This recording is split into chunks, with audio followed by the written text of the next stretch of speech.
Part of this thing is half of this.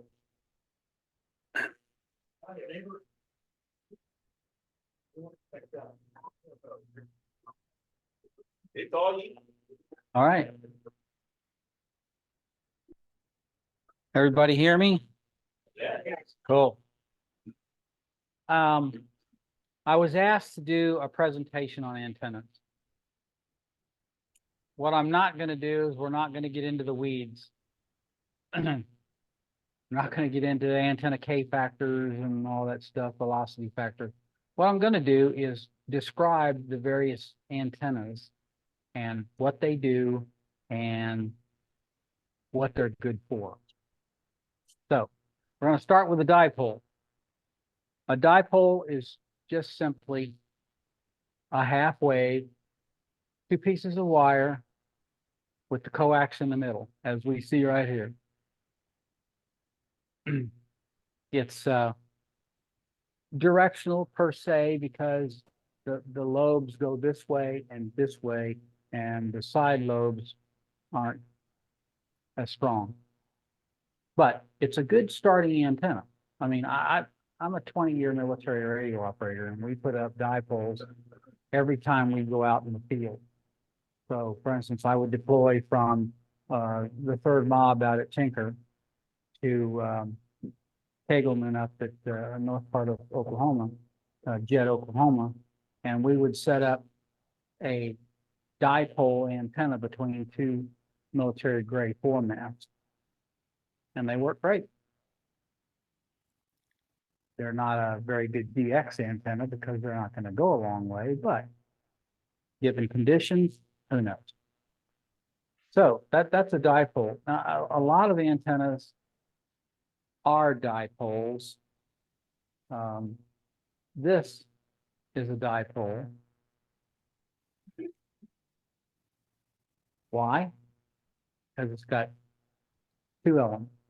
Now they end up back over here, but they cross in the middle. They don't touch in the middle, but they cross. How many of you use a dipole? So it's the easiest antenna to set up.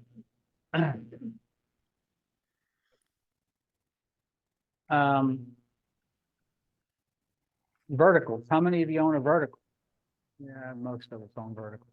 A vertical is a great DX antenna, depending on your condition. Now, keep in mind that antennas are totally dependent on how high they are up off the ground and the type of ground.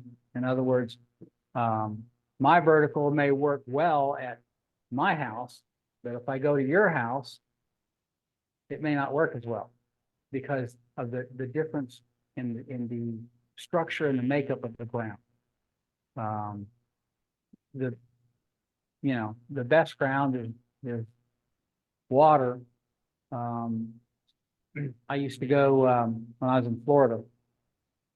We used to go out to the beach and just stick a vertical in the sand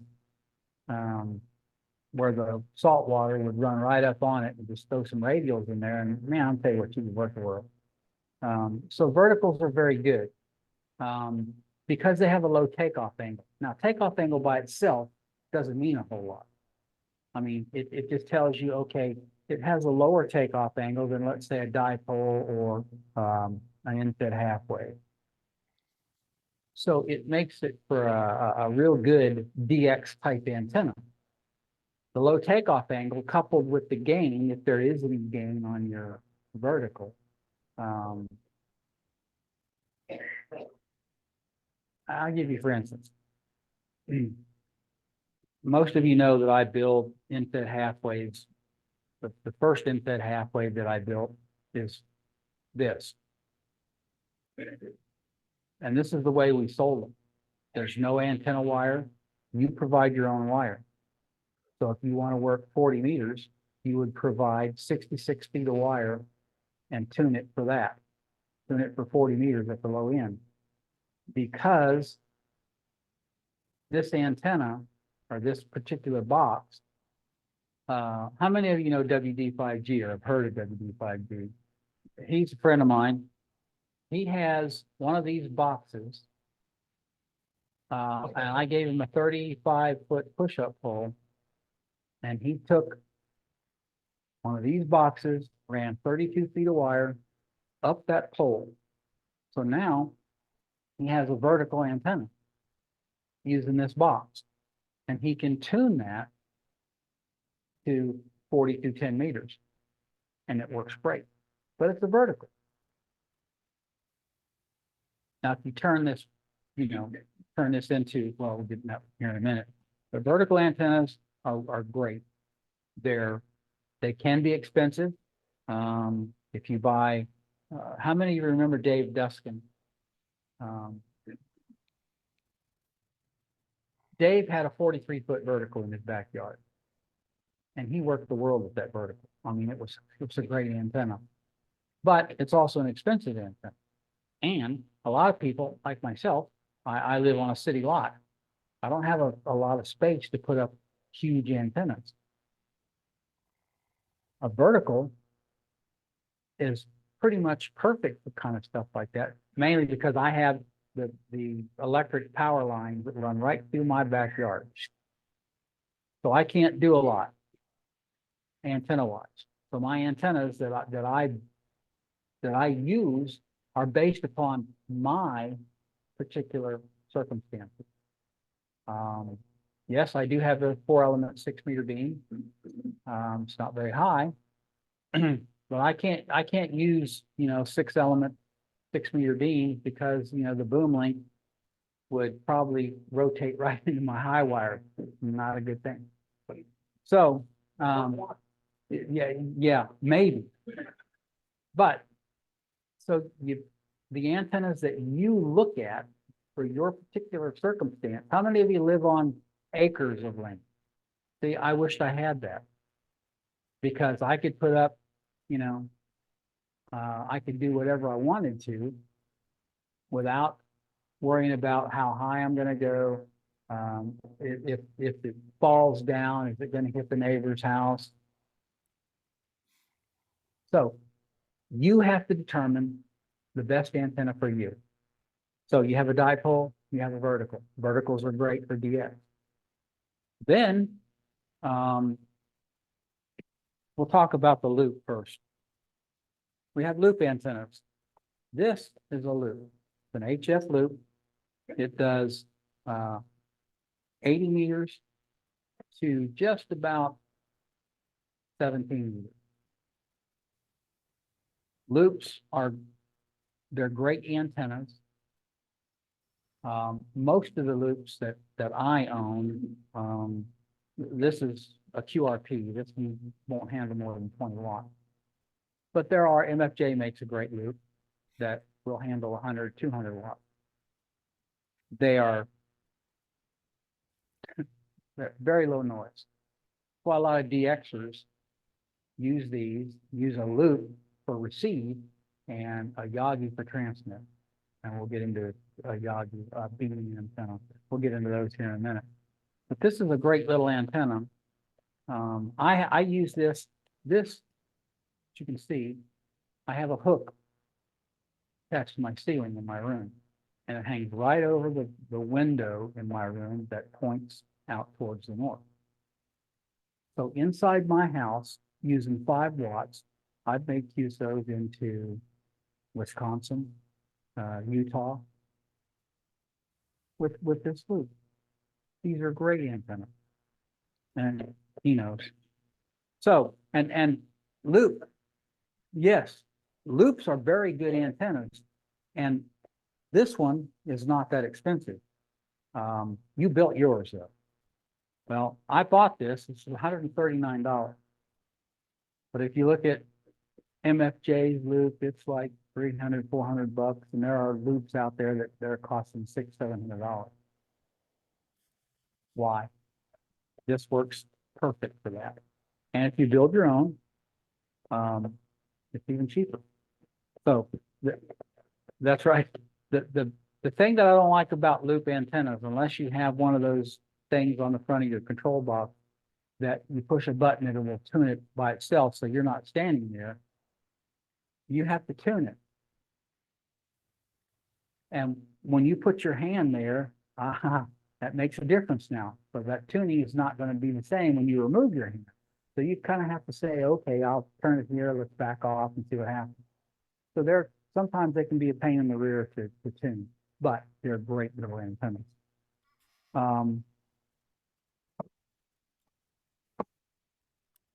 Then of course we have the in-fed half waves. Mark told me there was a debate in this club about, off center feds and in-fed. Palomar Engineers has an antenna they call a center fed or an in-fed off center fed. And I didn't understand that. But if you understand an OCF antenna or a in-fed antenna, an in-fed is just that. It's fed at the end of the antenna. So here is the end of the antenna. And this is where your coax would go. And then here's the antenna. Now this is cut for 20 meters. So if I stretch this out, this becomes an in-fed antenna. Now the good thing about in-fed antennas and OCFs, not so much an OCF because an OCF has a horizontal component and then a vertical component. How many of you are familiar with a Wyndham? Wyndham is nothing more than an off-center fed antenna. So, an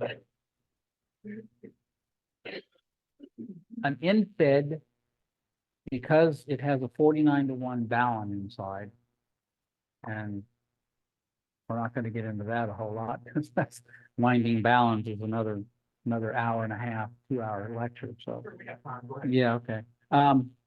But if you run this out, this is 33 feet of wire. I don't have the space to run 33 feet of wire. I live on a city lot. 33 feet is pretty cramped for me. But I don't have it running in a straight line. I have an 80 to 10 meter in-fed half wave, and it runs from about 20 foot on my tower to the corner of my fence, which is about 30 feet, I guess, to the north.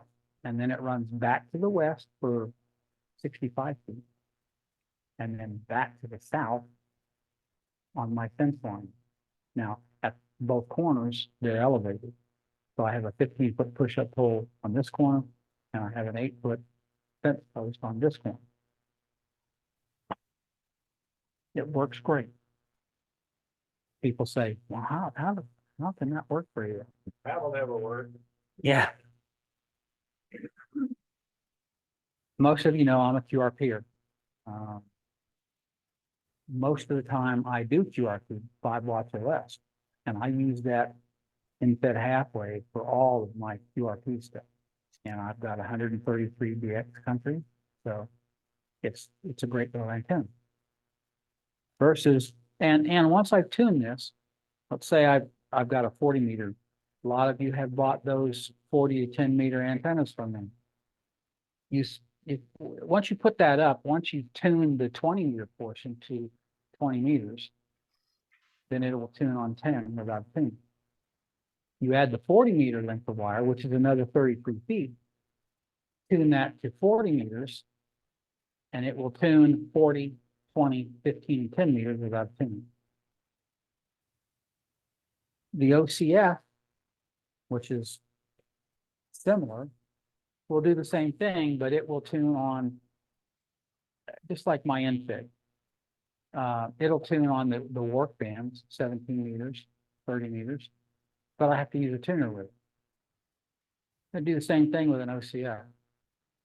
The OCF will tune a lot of frequencies without a tuner, but there are some bands, and it depends on which antenna you buy. How many of you have an off-center fed? Does it tune on 15 meters? Okay. And most of them will not. So, 15 meters. Unless it's built very well. Of course, I always say you get what you pay for. So if you pay $20 for an off-center fed antenna, you're gonna get a $20 antenna that you may not like. But if you go out and pay $150, $160 for your off-center fed, then it'll probably be a good antenna for you. I'm not knocking it, but I prefer the end-fed myself. So, yes, sir. The quality of the coil, you know, because inside,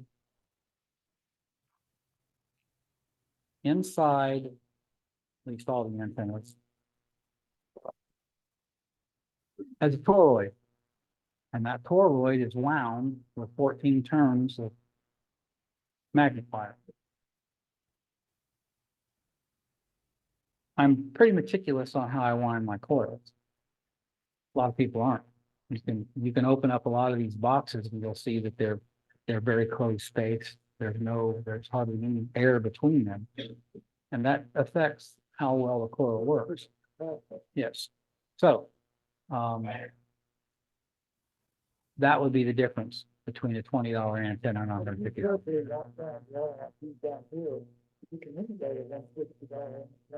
Oh, yes, yeah, certainly can. And why they cost $160 beyond me? I mean, they've got probably less than $40 worth of parts in them. I mean, the most expensive part of this is the toroid. Yes, go ahead.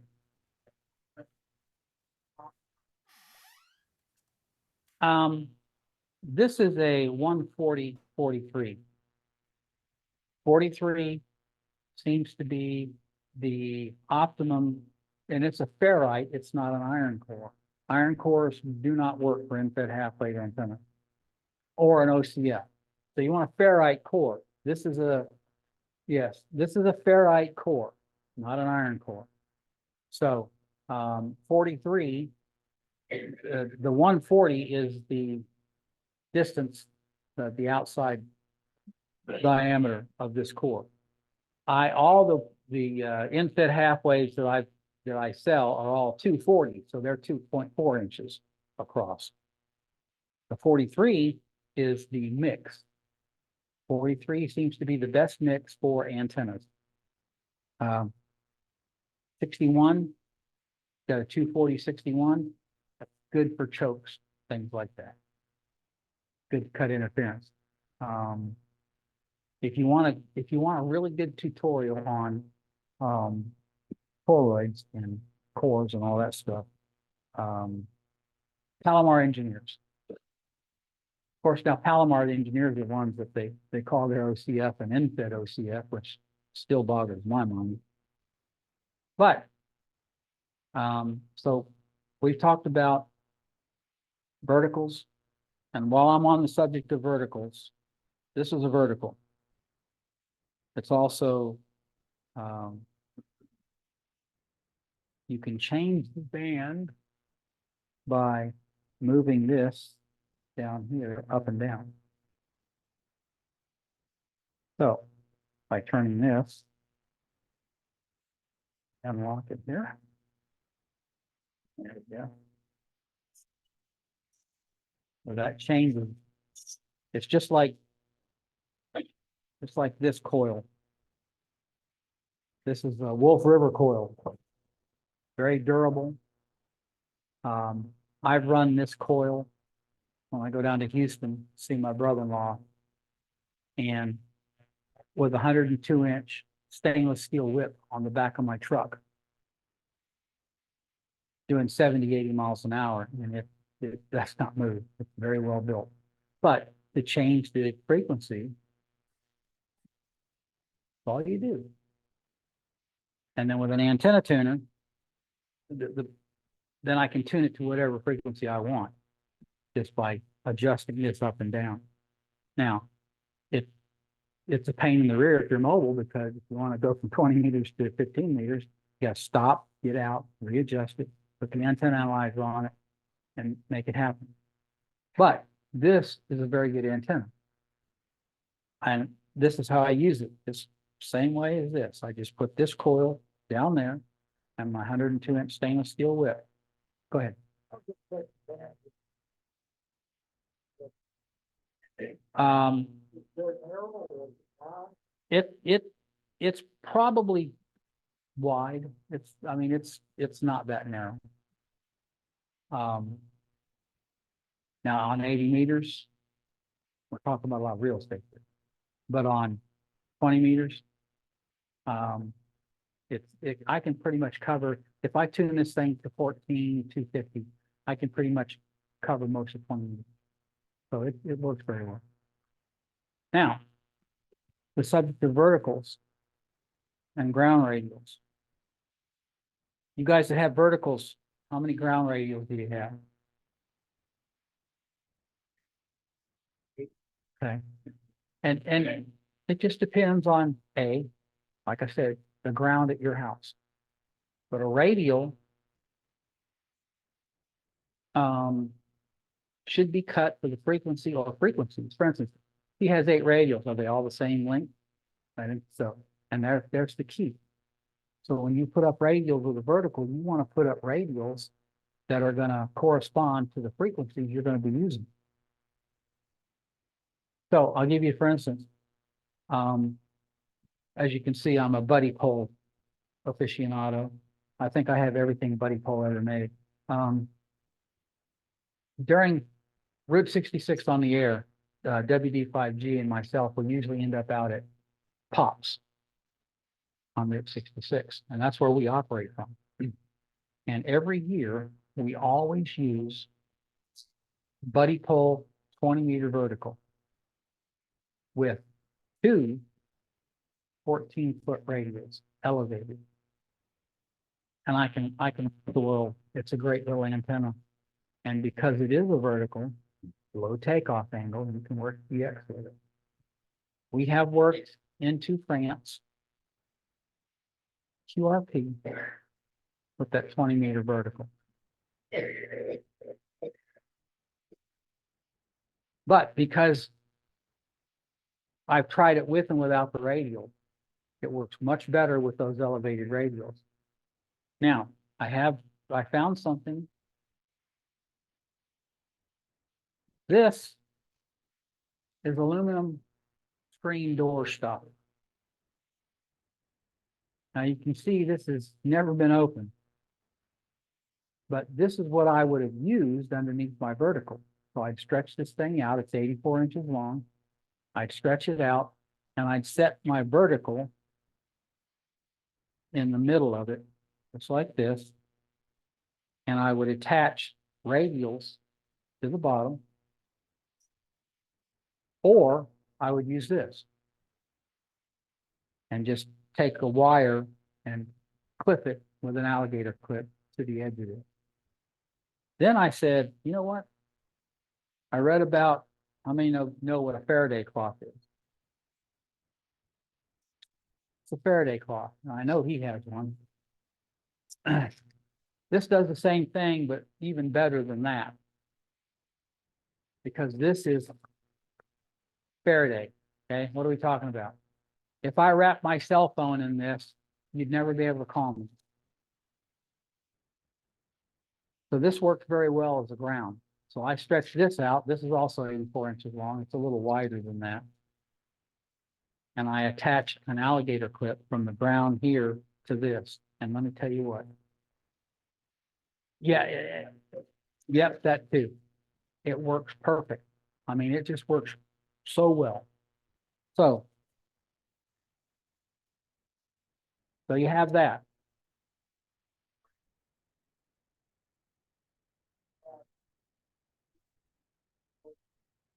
Yep. It's pretty good stuff.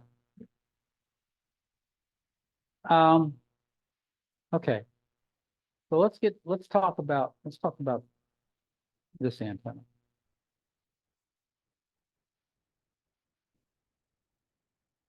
This is called a slotted cube. It's made out of copper pipe. I welded it myself. You can tell I'm not the best. But this thing works on 2 meters. And I built this because I saw an article in QST. I can't think of the guy's call sign now, but I'll think of it then. But this thing works really good for short distances. I could put this out in my backyard and I can hit all the repeaters, clean up to Edmond and down into Norman. And I live off of Southeast 82nd and Sooner Road. This thing worked great. You can tell it's been outside for a long time. I've used this for probably the last 3 years, and it's a great little antenna. It's tedious to build, but you know, that's what this is all about. Put that on, gold. Yeah. Yep. And it's tie wrapped to my fence post. Is it direct? Somewhat, but it's more omni than anything else. And then orbit at the same time. Yes. Yeah, and it's a great little antenna.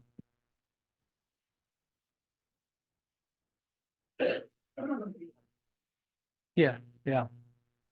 Yeah, and that's what I thought this was at first, but it's not. It's a slotted cube. Now I have, did I bring that with me? No, I meant to bring my 6-meter square with me. Now there's an old antenna for you. Let's talk about J-poles, which is a form of a vertical. This is a dual band J-pole.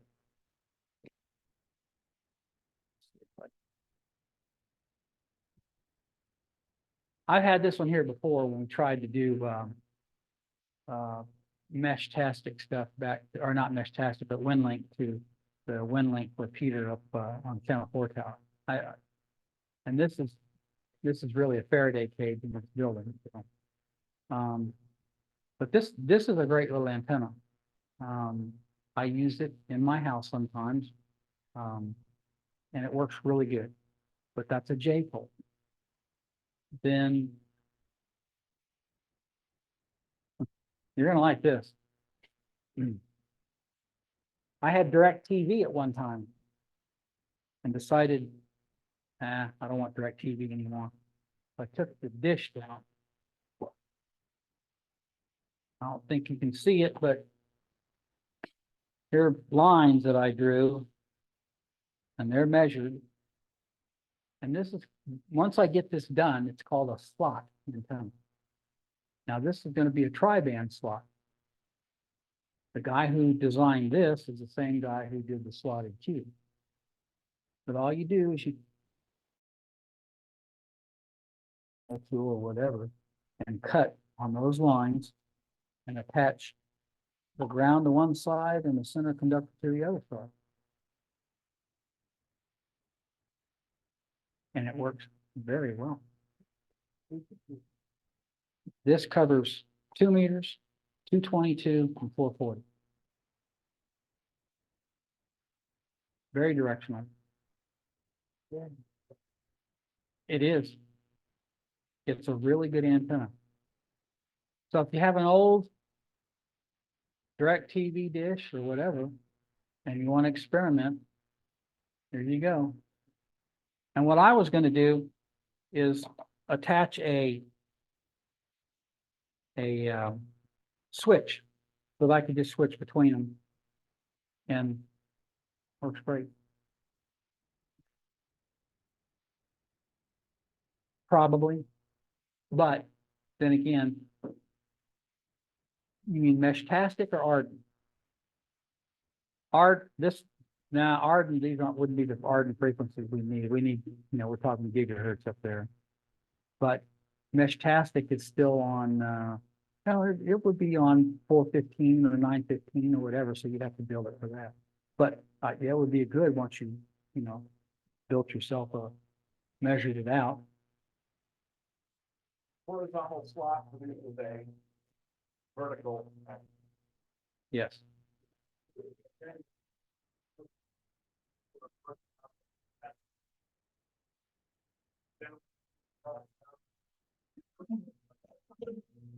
Glad you mentioned that. We just happen to have a satellite antenna. This is called an arrow antenna, dual band. And the reason it's made this way is because when a satellite is rotating up top, you have, what's that called? Polarity. Mhm. Doppler effect. Doppler effect. There you go. It has a Doppler effect. Well, this kind of does away with the Doppler effect. In other words, it helps you with that. And that here you have the 2-meter portion of this, and then the vertical side of it is 440. That, right. Those are helicals. I've used this antenna attached to my HT to work ISS, space shuttle, or space station, and I've used it to work several satellites, low Earth orbit satellites with this antenna. And all you do is you just listen for the higher noise, and then you can follow it with your hand. It's not heavy. After the end of the club meeting today, you can come up and pick it up. But that is an Arrow satellite antenna. It works good. It's got good gain, and it will let you work the satellites. Okay, we'll talk about one more. This is also an antenna I built for satellites. It's a Moxon. This being the Moxon portion of that. The satellite.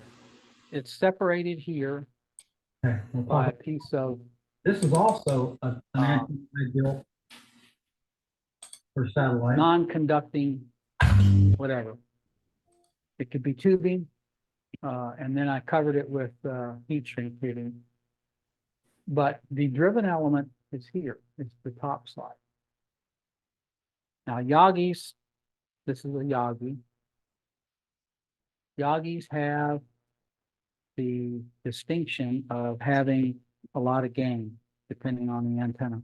And those of you that believe the manufacturer's gain, you should just forget all of that, because it doesn't necessarily mean a lot. They exaggerate it, and they do their gain figures on a pristine antenna field. So when you see a manufacturer says, well, our 10-element Yagi has 25 dB gain, right? So now you're going to go, oh, well, it must be worth the $1,200 they want for it. Don't believe that. Make money for a 25 dB. Yeah, really. This antenna, I built. A gentleman in Sweden came up with this antenna. It's a little bit heavier because of the PVC tubing, but I attached a camera mount here so that I could put it on my tripod if I wanted to. So this works very well. It is a 2-meter, 70 centimeter.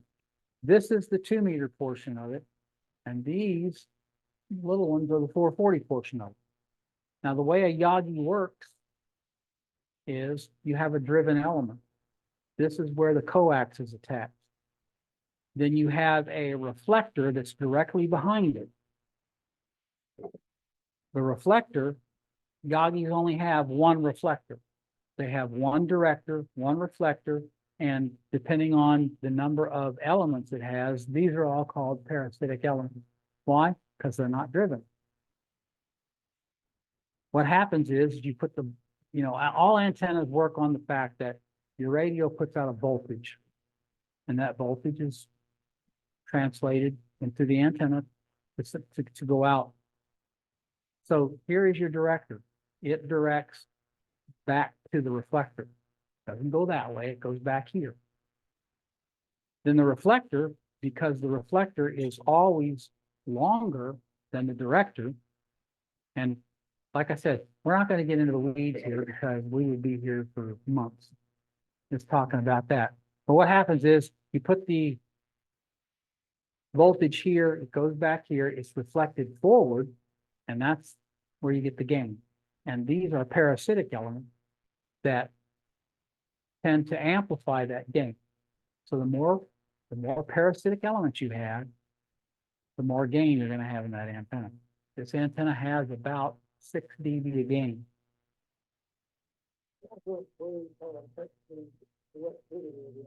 Oh, yes. Yes. And it's directed here. So you have a very strong signal here. And depending on the spacing is dependent on what your beam width is too. So you've got to, sometimes you may have a 30-degree beam width, which the further out it gets, the more signal you're going to have. Now, it also has what's called front to back ratio. And you work stations off the back of the beam. Done it many times. Go ahead.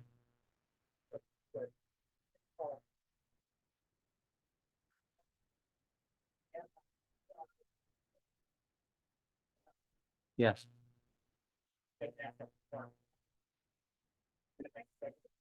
No.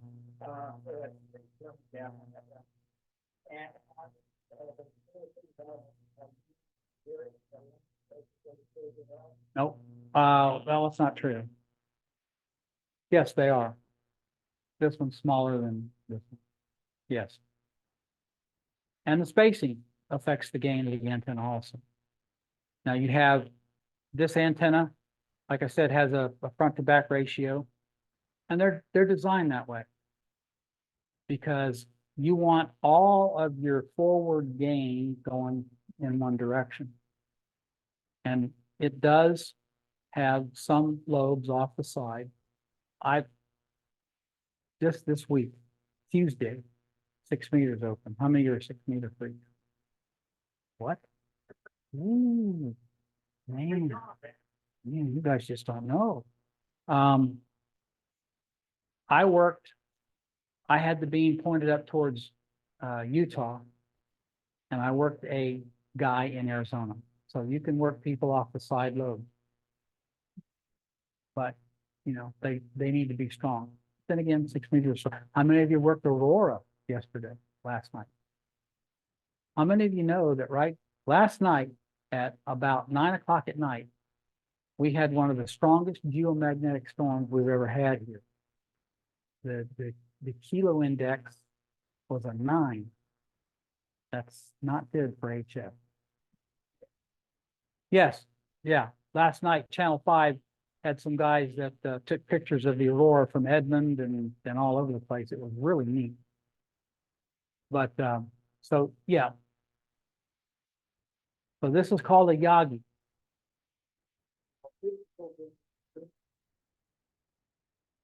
It's not. Optimize it. Yep. This is very specific. This is the Moxon part of it. The dimensions, the guy from Sweden did a lot of experimentation with it, and I don't know how much wire he wasted by experimenting, but it was a lot. And he figured out all of the dimensions. I never have to tune this. I attached this to my HT, and I was able to work the satellite right off the get-go. Probably 100 watts. I mean, there's no balun in it at all. It's just, you know, this connection here, which is, there's nothing in it. I don't know, 1,000 watts. That would be a molten metal.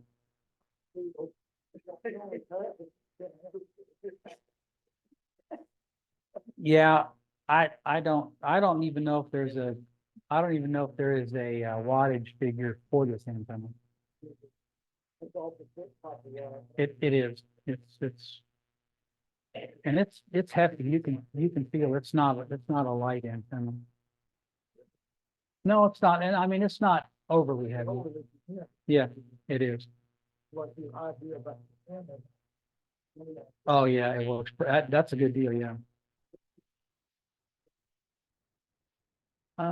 What else? Oh. Hmm. They don't have a power rating on that. Get no power rating. I don't think I've ever seen one. No. There's not. Yeah, I didn't see one either. So, There and are. I mean, a lot of guys that work satellites are using their HT, or they're using a mobile, what, 50 watt, 75 watt mobile. 20,000 watts satellite. Yeah, there's gonna be some pissed off people. Yeah. Yeah, yeah. Yeah, really. Okay. Now, this antenna, I keep forgetting the name of this antenna, so I'm gonna have to look it up. Hang on. That's it. No, well, it is a bow tie, but it's called an hourglass loop, is what it's called. And these are actually tuning stubs. Frequency is 440 megahertz, so it's 70 centimeter antenna. It's so simple. You just bend it like this, cross it over in the middle. The bottom portion is the same width as the top portion. And in the middle, it's not cut. I just put heat shrink tubing so that they don't touch. They're not supposed to touch. But this is a great little 440 antenna. I can hit all the 440 antenna or the repeaters in Oklahoma City from inside my room. Now, my room is not a Faraday cage like this building, but this is a really good antenna. And it took me about an hour to build. So it's not tough at all. I have an antenna tuner. Yeah, especially on the tuning stud. What I did is I put my antenna analyzer on this. I have several, and I started with their recommended length on the tuning stud. And all they are is wrapped around this and then taped. That's all it is. Stranded wire. And that's all I did. And then as I cut, 1/16 of an inch off of each one of them and got it to where the SWR was down to 1.3 to 1. So this works very well.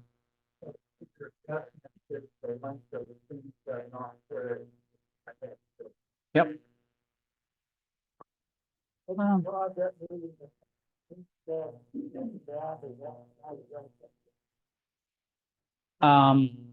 Up and down, the directions indicate that you need to put the tuning stubs halfway between here and here. Just the length of the tuning stubs. Yep.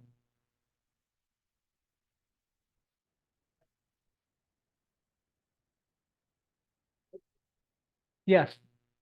The wire stripped back and wrapped around the wire. Yeah. What else? What else? What else?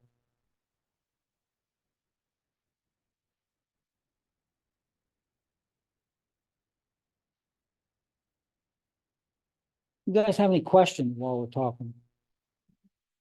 I will tell you, in-fed halfways. All the ones that I build are 49 to 1. Why? Because at the feed point, you're looking at 3,000 to 4,000 ohms resistance. 49 to 1 brings that down to 50 ohms, between 50 and 60. So it's very important that if you're gonna build an in-fed half wave on your own, you can make it 49-1, you can make it 56-1, or you can make it 64-1. I've used all of them and I found that 49-1 works best for me. And how many of you have one of my in-fed half wave antennas? And they work very well, at least from what I've been told. But I use one in my house too, so they work very well. They're easy to put up. Like I said, you don't need to run them in a straight line. You can zigzag them all over the place if you want to. I've got a posted same type lot, I think that. In my house, I run diagonally, 66 feet long and 30 meters extension. I run a diagonally 66 feet, the house, in the yard. About 20 foot up. And I have to know to do it twice. I did it on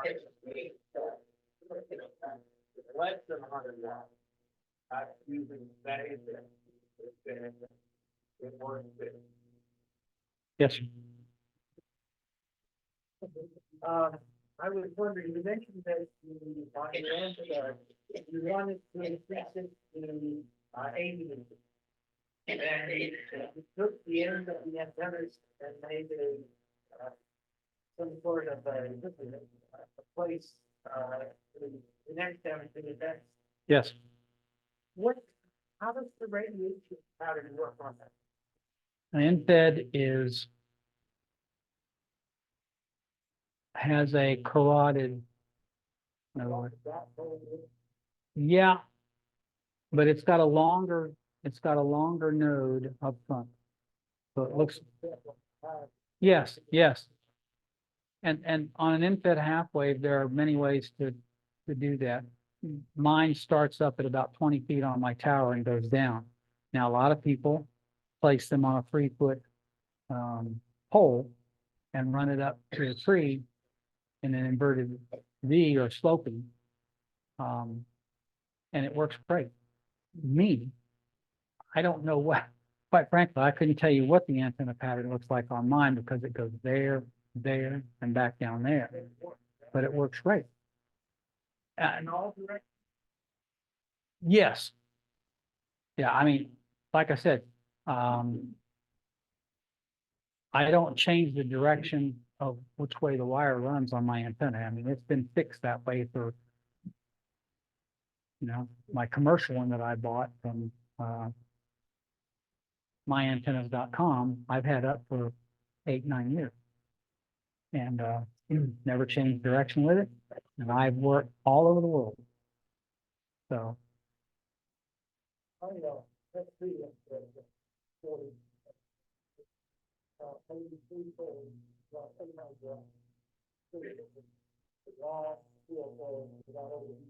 Yep.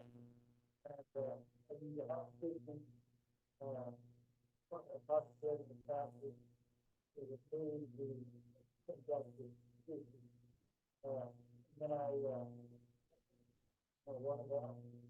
couldn't breathe, but the bottle from close to food on the wall. And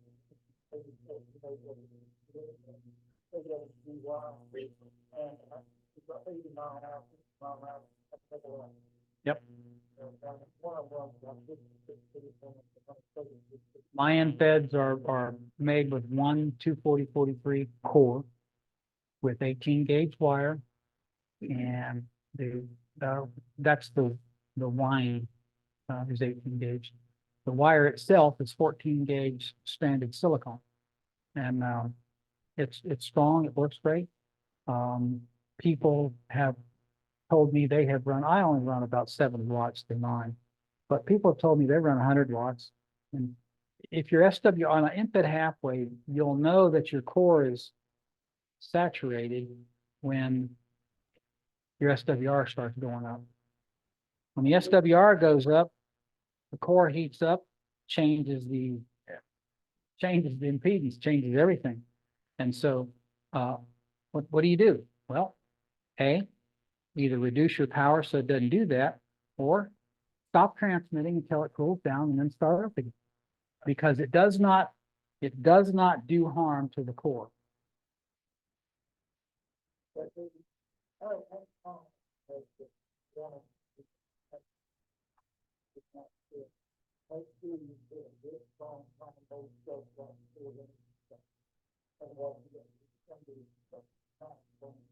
Yep.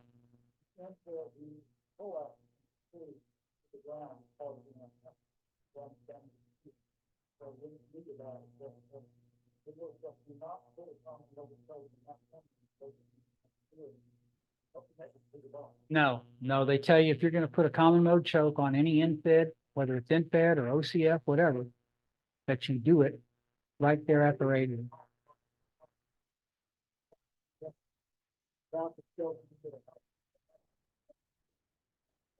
Oh, yeah.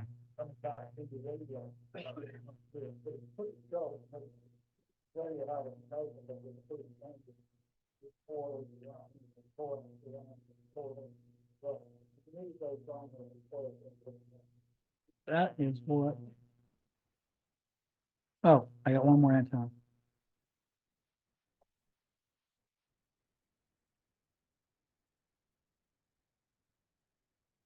This is called a Slim Jim antenna. All it is 450 ohm ladder wire.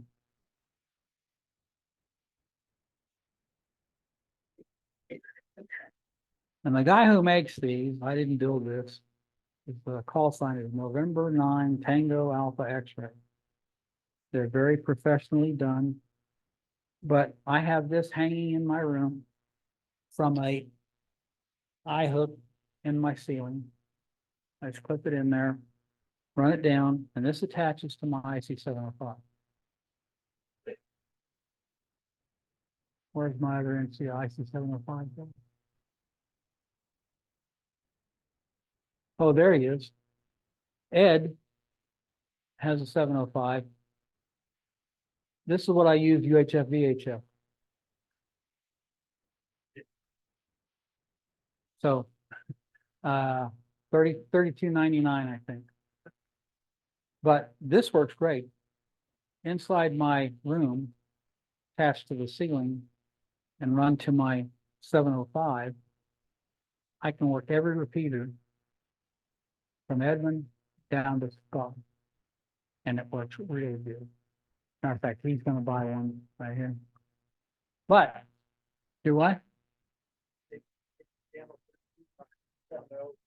Oh, yeah. You know, to end the discussion, antennas are not a mystery until you get into the weeds. When you start talking about velocity factor of your coax, each coax has a velocity factor that can affect the SWR, and so you need to be aware of that. But for the most part, antennas, you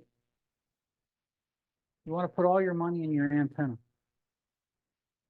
Because if you put your money into a,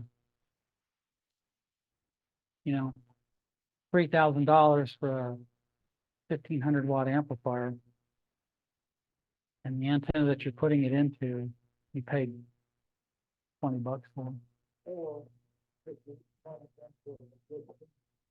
Yeah, that too.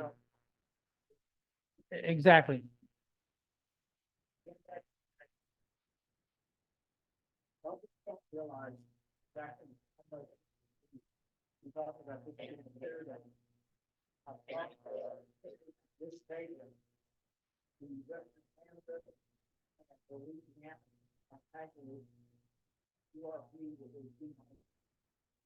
They're a great antenna. A lot of people don't realize.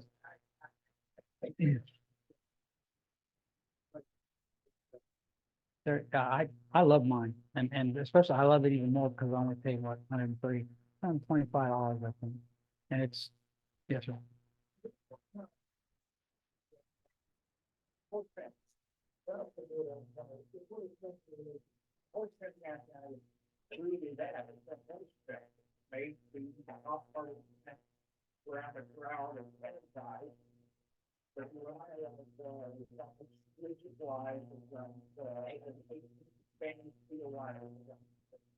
Everybody says, oh, you must have time.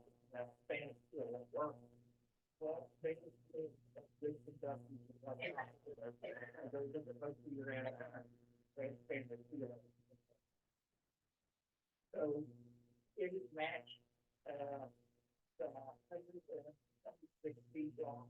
So it's a dipole, and then it's 30 feet. That's why I'm asking, it's not one, cross all over the world. You can load it 1,600 watts, you can actually double it, guys, heat it up, Yeah. The bottom line is experiment. Especially the newer hams. Experiment with antennas. Build your own, try to build your own. QST's got some great articles. ARRL has an antenna handbook that's got some great antennas in it. If you want to learn antenna theory, build one.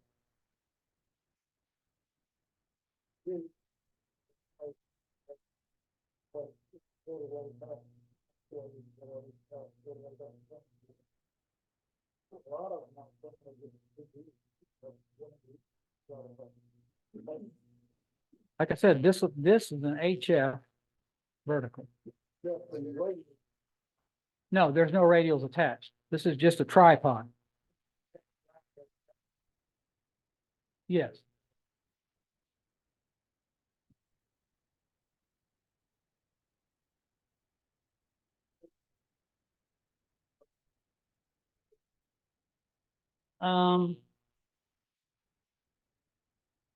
Yeah, there's a fine line there, but, NBIS, who knows what that stands for? Here. That's right. Yeah, that's what it is. So, NBIS is short haul. It's not designed to be a DX antenna.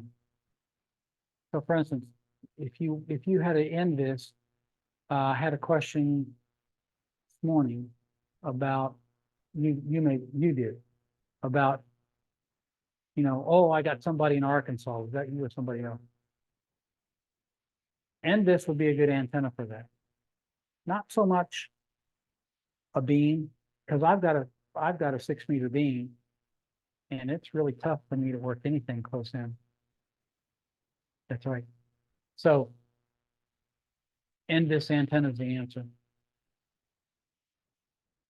People would probably run that 6 feet, just the height. So you want, feet. So there's an antenna, just 6 feet, is 12 feet. Close to the ground.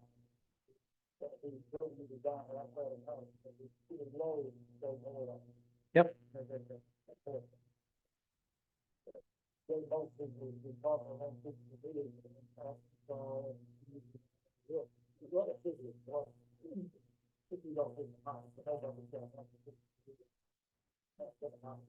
No, and then the last thing I'll tell you is my 80 to 10 infed on my IC 705 with my AH 705 antenna tuner, I can work 160 meters.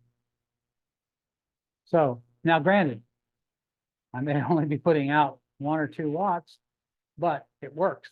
And I've made QSOs all over the United States with that 80 to 10 meter infed going through my antenna tuner. So like you said before, invest in a good antenna tuner. QRPers who go out mobile, who's the POTA guy in here? Yeah, there he is. I don't take an antenna tuner with me.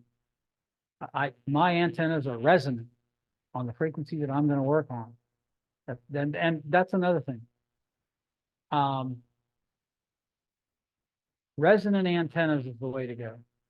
Because when you use an antenna tuner, it's you're taking away some of that power. Exactly, because that's all it's doing is fooling the radio that he wants to see 50 on. Any more questions? If not, they want to get with the business meeting. I'll be here after the meeting if you guys want to.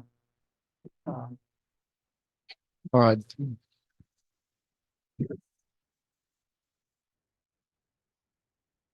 Let's take 5 minutes.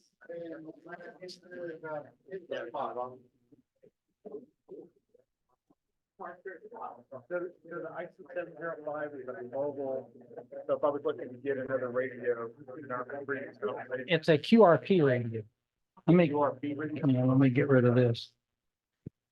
Yes, it's, it only puts out 5 watts. Well, 10 watts if you're on 13.8 volts.